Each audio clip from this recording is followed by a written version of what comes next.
मनोहर जी अपनी पत्नी के साथ अपनी रिटायर्ड जिंदगी बहुत हंसी खुशी गुजार रहे थे।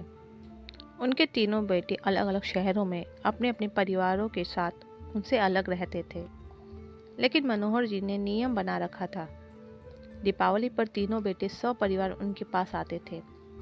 वो एक सप्ताह कैसे मस्ती में बीत जाता था, किसी को कुछ पता ही नहीं चलता था। कैसे क्या हुआ, उनकी खुशियों को जैसे नजर ही लग गई। अचानक मीरा जी को दिल का दौरा पड़ा। एक झटके में उनकी सारी खुशियां बिखर गईं। तीनों बेटे दुखद समाचार पाकर दौड़े आए। उनके सब क्रियाकर्म के बाद सब शाम को एकत्रित हो गए। बड़ी बहू ने बात उठाई। बाबूजी, अब आप यहाँ अकेले कैसे रह पाएंगे? आप हमारे साथ चलिए। नहीं बहू, अभी यहीं रहने दो। यहाँ अपनापन लगता है। बच्चों की गृहस्थी में कहते कहते वो चुप से हो गए। बड़ा बेटा कुछ बोलने को हुआ, पर उन्होंने हाथ के इशारे से उसे चुप कर दिया।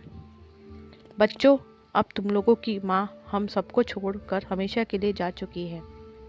उनकी कुछ चीज़ें हैं, वो तुम लोग आपस में बांट लो। हमसे अब उनकी देखभाल नहीं हो पाएगी।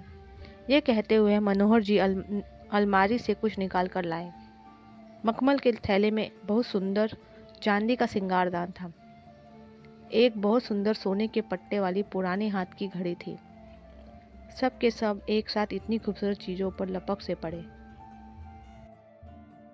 छोटा बेटा जोश में बोला, अरे ये घड़ी तो अम्मा कविता को देना चाहती थी।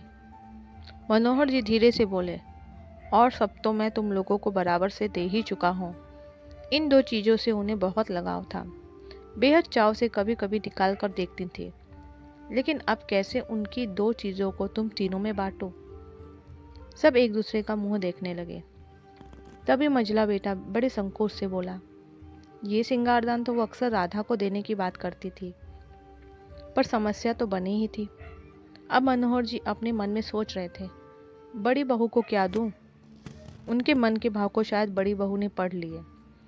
बाबूजी, आप शायद मेरे विषय में सोच रहे हैं।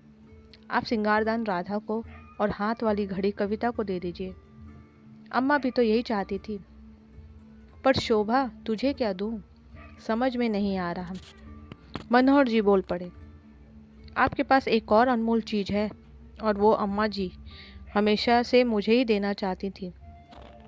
सबके मुंह हैरानी से खुले के खुले रह गए।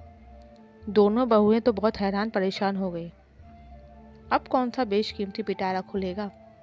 सबकी हैरानी और परेशानी को भांपकर बड़ी बहू मुस्कुराते हुए बोली, वो सबसे अनमोल तो आप हैं स्वयं बाबूजी।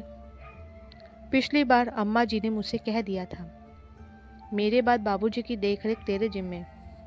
बस अब आप उनकी इच्छा का पालन करें और हमारे साथ चले इसी वक्त, वो भी बिना देर किए। ये सुनकर मनोहर जी की आंखें नम हो गई और वहाँ मौजूद कुछ की आंखें नीची।